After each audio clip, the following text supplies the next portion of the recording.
Kemudian kita masuk dulu ke angsuran PPh pasal 25 nih.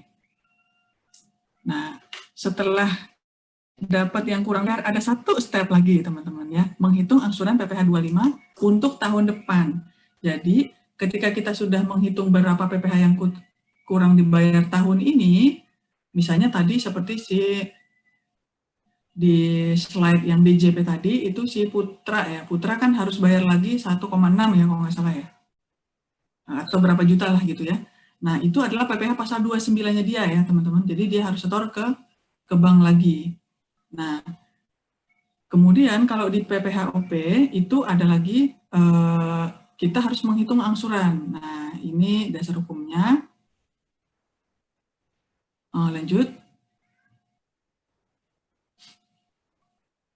Nah, PPh 25 itu adalah angsuran tahun pajak berikutnya. Nah, cuma di sini kata-katanya tahun berjalan. Kenapa tahun berjalan? Karena gini, tahun pajak 2019, kita lapor SPT-nya tahun 2020. Paling lambat akhir Maret 2020. Jadi, penghasilan kita yang dari Januari sampai Desember 2019, semuanya kita hitung. Nah, pelaporannya adalah tahun berikutnya kan, tahun 2020 ya. Kita lapor pajak itu Maret, paling lambat 31 Maret 2020. Nah, makanya bahasanya di sini tuh dalam tahun berjalan. Tahun berjalan itu yang mana? Yang tahun 2020 ini. Itu ya. Nah, jadi kita ngitung angsuran PPh 25 tahun berjalan itu. Nah, besarnya berapa? PPh terutang tadi dikurangi dengan kredit pajak, kan dapat tadi PPh yang kurang bayar tadi ya, PPh kurang bayar. Nah itu dibagi 12, sehingga didapatkan PPh yang harus dibayar setiap bulan. Misalnya Maret kita lapor pajaknya, bulan April itu kita sudah setor sebanyak ini tadi, PPh terutang kurang kredit pajak dibagi 12. Itulah yang kita angsur dari April, Mei, sampai Maret tahun depan. Gitu. Nah, yang wajib setor 25 itu siapa? WP usaha pekerjaan bebas, WP karyawan yang bekerja pada non-subjek. Yang bukan subjek itu adalah perwakilan negara asing, kedubes gitu ya, kedutaan besar negara asing, perwakilan diplomatik, kemudian organisasi internasional. Nah, kalau ada orang Indonesia mereka menjadi pegawai atau karyawan di kedutaan besar Singapura misalnya yang ada di Indonesia. Nah, karena dia bukan subjek, karena kedutaan ini bukan subjek, maka kedutaan tidak ada kewajiban pemotongan perpajakan, itu teman-teman. Makanya si karyawan ini dia harus ngitung sendiri, setor sendiri, dan lapor sendiri PPh-nya. Makanya untuk karyawan yang bekerja pada non-subjek, dia juga ada setoran PPh pasal 25. Kalau karyawan biasa, dia nggak ada nih setoran PPh pasal 25 bulanannya. Makanya kalau pegawai atau karyawan, dia nggak ada tuh ribet-ribet bayar pajak tiap bulan. Karena sudah dibayarin sama perusahaan tempat dia bekerja, atau sama bendahara di instansi dia. Gitu ya. Nah, kalau karyawan yang bekerja pada non-subjek, karena tidak dipotong oleh pemberi kerjanya, maka dia harus potong sendiri, setor sendiri. Gitu ya. Sama WP Badan. Kalau WP Badan ini tidak ada pengecualian, semua WP Badan itu wajib setor PPh pasal 25.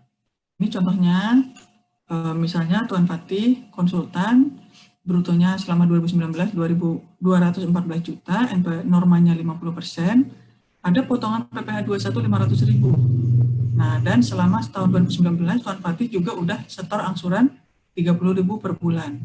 Cara ngitung 25-nya di slide berikutnya.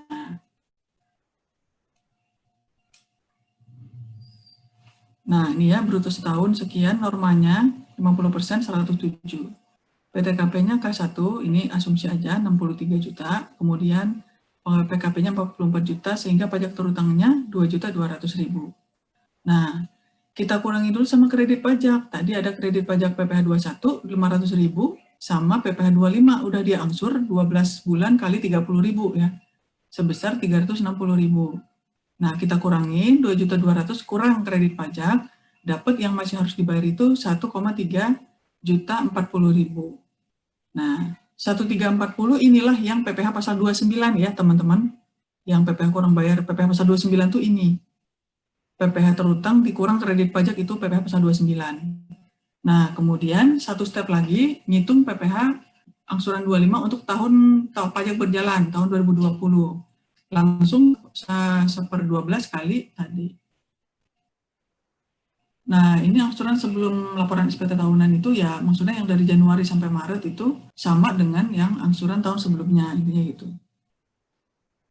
Jadi sebenarnya ngitung angsuran itu dari dari April ke Maret sebenarnya, angkanya itu pas sama itu.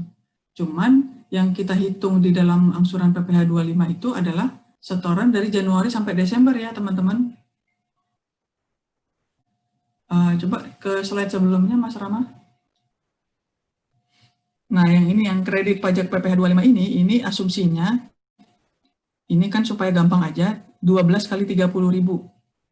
Itu kita anggap sama ya, dari Januari sampai Desember. Jadi 25 ini adalah 25 dari Januari sampai Desember. Misalnya 25 tahun sebelumnya itu agak berbeda, maka Januari sampai Maret misalnya dia setor per bulannya misalnya 20.000 misalnya gitu. Nah, kita kalikan 3 kali 20.000 plus 9 kali 30.000 gitu ya. Paham ya kira-kira intinya kredit pajak yang ada di sini, yang kita kurangkan di sini adalah kredit pajak yang sudah dipotong selama Januari sampai Desember tahun pajak yang bersangkutan. Gitu ya. Sedangkan angsuran PPh 25 ini adalah angsuran PPh 25 untuk bulan setelah kita lapor pajak gitu ya. Kira-kira paham ya maksud saya ya? Kalau bingung, tolong diinterupsi ya. Kalau masih bingung. Nanti saya ulangin neranginnya. Oke, sampai sini ada yang mau ditanyakan? Boleh diulangi lagi, Bu? Oh, oke. Jadi, gini ya teman-teman, intinya kredit pajak yang ada di penghitungan ini, yang ada di slide ini kan ada penghitungan PPh pasal 25. Penghitungannya itu caranya 12 kali 30.000 ya. Nah, ini tuh untuk supaya mudah aja, makanya saya kali 12. Tapi realnya, prakteknya sebenarnya bukan 30.000 karena kan tadi ya, kita OP itu kan dia lapor pajaknya kan bulan Maret ya Mas ya maksimal. Bulan Maret tahun depan. Jadi misalnya nih, kayak misalnya ini tahun pajak 2019. Tahun pajak 2019 itu kan lapor SPT-nya baru bulan Maret 2020. Ya, baru Maret 2020. Nah, angsuran yang saya hitung ini, yang 1/12 kali 1.700.000, itu kan dibayarnya mulai bulan April 2020 kan Mas? Ya, jadi saya lapornya bulan Maret, angsuran yang 111.000 ini, itu adalah setor yang angka segini, itu mulai bulan April 2020. Jadi saya lapor bulan Maret, kemudian saya hitung angsuran 25 untuk 2020, 111 juta itu mulai April gitu, April ke depan, April, Mei, Juni, sampai nanti sebelum pelaporan SPT tahunan yang tahun 2020 ini. Nah, sampai sini paham? Kira-kira maksudnya? Baik. Nah, dapat dipahami, Bu. Oke. Terima kasih, Bu. Ya, makanya untuk yang penghitungan PPh kredit pajak PPh 25 tahun 2020 berarti kan yang Januari sampai Maret saya kan masih pakai yang 30.000 nih. Ya, paham ya? Angka 30.000 paham kan ya? 30.000 ini kan penghitungan PPh 25 tahun kemarin. Yang mana 30 saya angsur sebesar 30.000 per bulan itu dari Januari sampai Maret tahun 2020. Saya masih lalu nih ya kan 30.000 dari Januari, Februari, Maret saya ngangsurnya sebesar 30.000. Maret saya lapor SPT tahunan. Saya ngitung lagi 25, angsuran 25 untuk tahun pajak berjalan. Ternyata hitungan saya 111 ya. Nah, 111.000 ini saya setornya bukan dari Januari, bukan hitung mundur gitu ya, tapi mulai April. Jadi April, Mei, Juni sampai Desember itu angsuran saya tiap bulan 111.000 ini. Gitu. Kira-kira paham? Jadi Januari, Februari, Maret masih ikut hitungan yang tahun kemarin 30.000, angsurannya masih 30.000. Nah, tapi mulai bulan April saya hitungannya udah yang 111.000 ini. Ya, gimana kira-kira paham? Jadi April, Mei dan seterusnya sampai bulan Maret tahun depan lagi ketika saya lapor SPT tahunan lagi, angsuran saya tiap bulan itu segini sebesar Rp111.000. 111.667 gitu.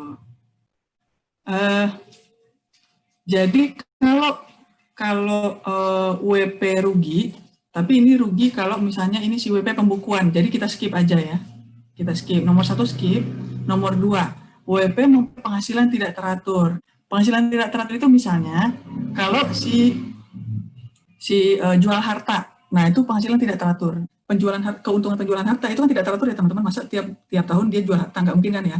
Kecuali memang usahanya memang jual harta gitu, misalnya kayak pengusaha real estate atau pengusaha jual beli mobil gitu ya, atau usahanya memang jual beli mesin gitu. Nah, usahanya dia memang jual beli harta, maka itu masuk usaha, bukan masuk harta ya teman-teman. Nah, tidak teratur itu contohnya ya tadi, misalnya kayak penghasilan anak menang lomba dapat hadiah 10 juta. Nah, itu kan ada penghasilan yang cuma sesekali aja gitu intinya. Gitu ya. Itu harus kita keluarin dulu.